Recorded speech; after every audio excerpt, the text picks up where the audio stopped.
Penguin Random House Audio presents The Wild Silence, a memoir written and read by Raynor Winn. Part 1. Always the Land. The shell must break before a bird can fly. The Promise of May, Alfred Lord Tennyson. I can hear a voice, but I don't know what it's saying. Somewhere deep in my brain, a noise between a rush of blood and electrical charges, a sound, or is it a feeling? It's dark and low, a voice like a hum of words rising from 100 throats, or a beat of a drum in tune to feet on hard earth. Or one bird call, long and low at dusk as the light dips below a ridgeline and the land becomes blue. Chapter 1. Gone to Earth. I should have been in bed, sleeping like the rest of the country, not on an ice-cold rock on a cliff top before the dawn of New Year's Day. But as my eyes opened in the darkness of a winter night, I'd felt the same agitation that had been keeping me awake for months, heard the same sounds whispering in my head, and I'd had to go. Through the enclosed, narrow streets of Polruan, where curtains were drawn and quietness had settled. All the revellers, fireworks and noise of the night before had disappeared.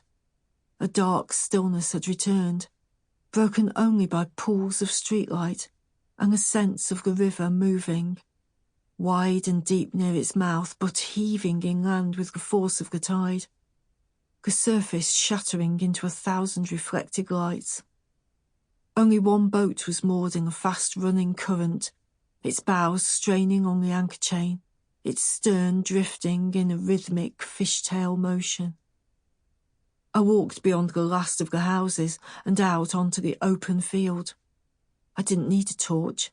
I'd come to know this route so well that even in the gloom my feet found their way to a foot-wide strip of worn earth that winds its way through gorse and rock, up steep-hewn steps where the land falls away to the sea, breaking against the deep blackness of the cliff below. Then beneath the arched, wind-shaped hawthorn, bent and contorted as it shadows the shape of the land. Up rough, broken ground, my feet barely visible, through the gate to where the land flattens and the wind rises. I couldn't see it, but I knew it was there. I could feel the pull of the coast in both directions, and as I stretched my arms wide and blended into the unseen, craggy, well-known shapes, my exhaled breath became the wind. As did I. In a field just back from the coast path, I found my way to a small rocky outcrop surrounded by an arc of gorse bushes, where the sheep had worn away the grass as they pushed themselves in to shelter from the weather. A place to stop and sit. The agitation in my body began to fade, and I let go, slipping beneath the wave of exhaustion. The darkness was dense and impenetrable, but the air hissed through the gorse above my head, carrying the acidic scent of the needled leaves, as the weight of the sea on the cliff below boomed through the earth in a steady, rhythmic vibration.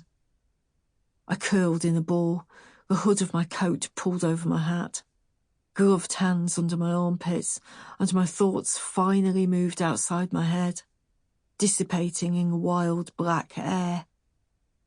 No voice in my head, only silence. I couldn't think any more, only feel, and I gave in to sleep, a deep, brief, total oblivion.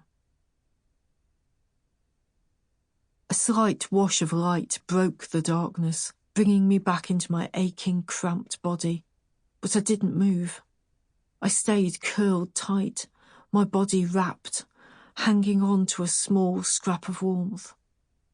A dark form slipped through the greyness overhead, his firm tail and long, broad wings tipped only slightly into the wind as he dipped over the cliff edge, disappearing from view. My eyes held the clearing skyline, waiting for his return, not blinking in case I missed him. My head ached from the effort, and my attention slipped to the horizon as the slightest slither of golden light began to break, brief and brilliant, before a curtain of squalling rain far out at sea obscured the wonder. Then he came, silently back from below, rising into the sky without effort and hanging above the scrub of the headland, his dark back and black-tipped wings almost blended with the low sky. Only the flash of white above his tail gave him away as a harrier hoping for breakfast. Uncurling with a dull pain in my hips, I crawled out from beneath the gorse to see a badger leaving the coast path and climbing up through the field towards some undergrowth at the far fence. His short, stubby legs moved quickly through the patchy, tufted grass, caught out by the light, up too late. Stirred from his winter slowness, he'd been driven into the cold night by hunger. But now he needed to be back in his set, deep underground, safe, warm, and hidden from view. He paused at the wide entrance to his tunnel, looking around, checking the air. Then he was gone, slipping into his safe, invisible world. He'd gone to Earth. In the faint greying lift of light, I climbed onto the last rock and sat with my feet hanging over the edge. At the edge of the land and the start of the sea. In a space between worlds. At a time between years. In a life between lives.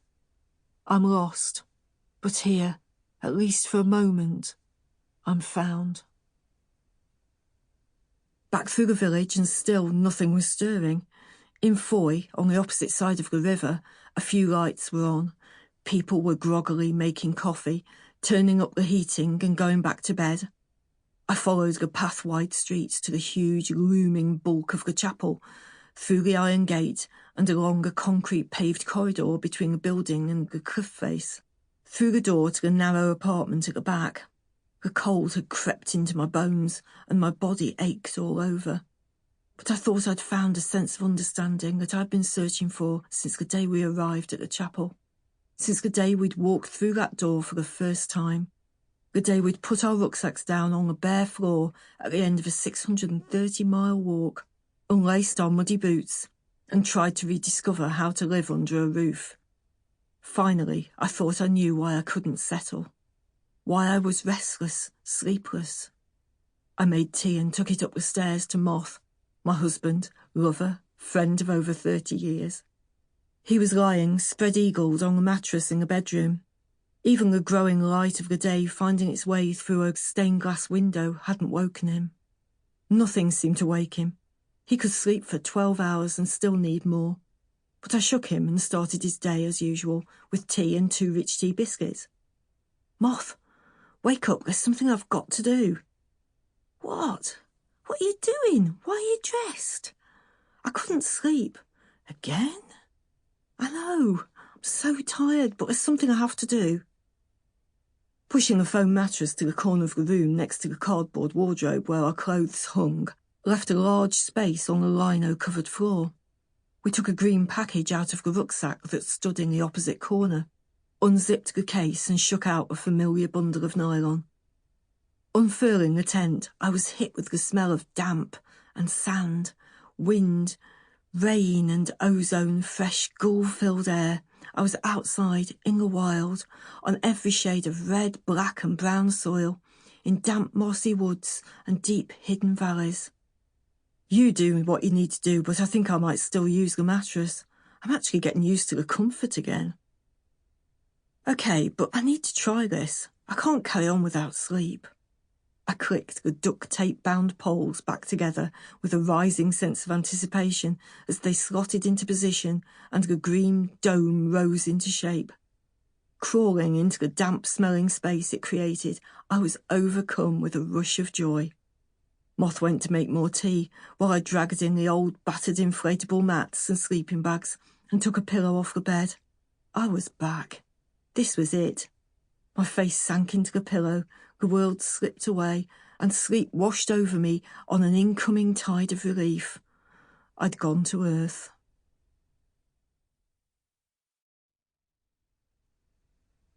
Chapter. Sample complete. Ready to continue?